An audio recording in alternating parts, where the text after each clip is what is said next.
Okay, if we can start with a sort of broadish question, why do you think it is that backup's more important than ever at this moment in time? What's going on? Well, I think if you look at the attacks that a lot of organizations are facing, they're becoming progressively more sophisticated. When I joined Datto 9 years ago, the organization had primarily been developed to support organizations going through disasters. So fire, flood, act of God, for want of a better phrase. And the reality is that the evolution of cybercrime and cyber attacks facing organizations started becoming the primary driver for organizations investing in more sophisticated backup and recovery solutions, and then latterly more focused on business continuity. And right now, organizations are sitting in a position where it's a when, not an if, they become victim to these types of cyber criminals. And no amount of front-end defenses can offset the requirement for a robust recovery proposition. So now more than ever, organizations are facing, reputational impact, compliance impact, cyber insurance impact, and the associated cost of loss of production. In a 24/7 economy, organizations that are unable to be transacted with are going to feel the pain in a situation where they don't have a mechanism to turn the lights back on in a disaster scenario. Okay, and in terms of what we might call traditional backup, what is wrong with that in terms of why is it no longer sufficient for what you've described? Obviously, the landscape has changed, that is, continues to change. So why would traditional backup solutions not be sort of completely suitable for what's now going on? Yeah, so backup is still absolutely a requirement. And the ability to take your critical data, replicate it somewhere else, preferably, and have a mechanism to recover that is still as important as it has always been, if not more so. But conventional backup solutions allow for just that, the ability to replicate data from one location to another or onto a different type of storage media and have the means to recover it. It doesn't offset the downtime period, the time it takes to recover that data. If you've got terabytes and terabytes of data, you're looking at days or even weeks to actually get that data back to that production environment. And that time period comes with a cost that some organizations are not able to withstand, so much so that so many organizations now find themselves in administration or in liquidation as a result of not having the ability to offset that time gap, because during that period of time the overheads still need to be paid, the employees still need to be paid, but you can't charge customers for services that you can't provide them because your ability to provide them is hindered by the fact that your systems are completely offline. So business continuity has become the primary focus around backup purchasing decisions for organizations that need their critical systems to transact with their customers. Okay, and in terms of this sort of developing of should we call more robust BC/DCR solutions for SMEs in particular, I suppose.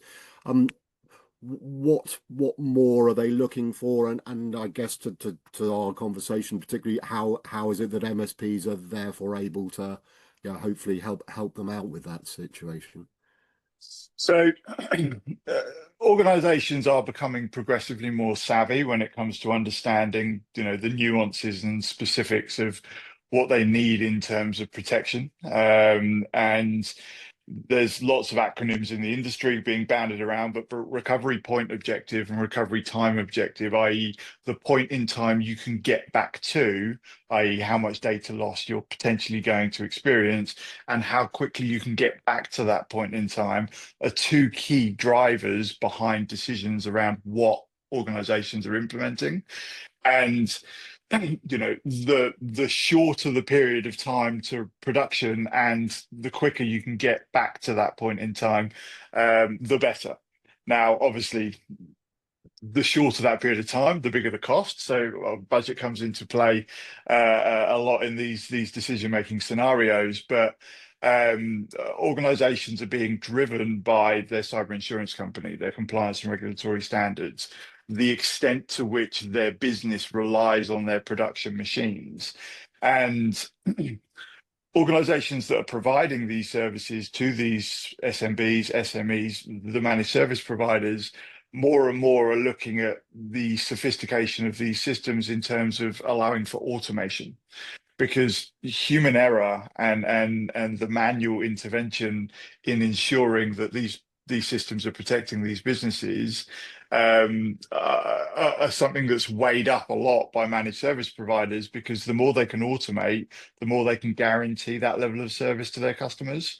So ensuring that systems are adhering to, the shortest possible downtime experience and data loss, and the more that these systems can automate the service delivery of business continuity, disaster recovery, and backup, the better. So that tends to be what we see that most organizations are looking for, and many of the driving forces behind decision making around backup, disaster recovery, business continuity, and it's systems that provide all of it in one solution, because organizations don't want to have to implement boxes on site to replicate data to, and then another cloud solution to replicate that data to, and then another mechanism of getting that data back and running that environment in the meantime.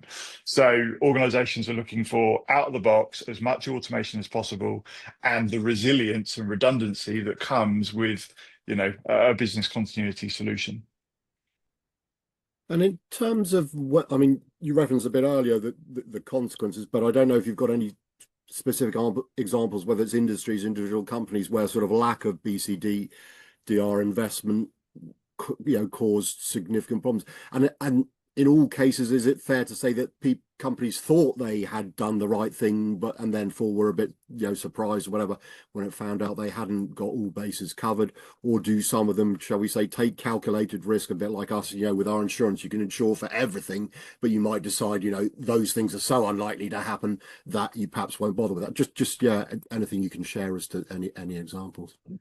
Yeah, so I mean, organizational propensity to risk is a conversation that I have quite a lot. And traditionally, way back when, the only way an organization could guarantee production was by having a high availability solution in place, whereby, let's say they invest 100,000 local currency units in their production environment, they have to pay for that twice and have active replication between them. That is beyond the budgetary availability for most small to medium businesses, enterprises, what have you. So organizations are having to offset their protection against their budgetary availability. So from a risk standpoint, obviously different sectors have different acceptable risk levels, right? So industries and verticals where governance is great, finance, healthcare, legal, accounting, what have you, tend to implement more robust solutions, because from a contractual obligation, from a compliance and regulatory standards standpoint, from a cyber insurance standpoint, they are being compelled to do so. That being said, we have seen countless examples. You rewind the clock all the way back to the WannaCry attack on the NHS. That resulted in a incredibly prolonged period of downtime and aftermath disruption in getting those systems back online. And we've seen, other organizations like Garmin, as an example. Garmin, a number of years ago, experienced a ransomware attack.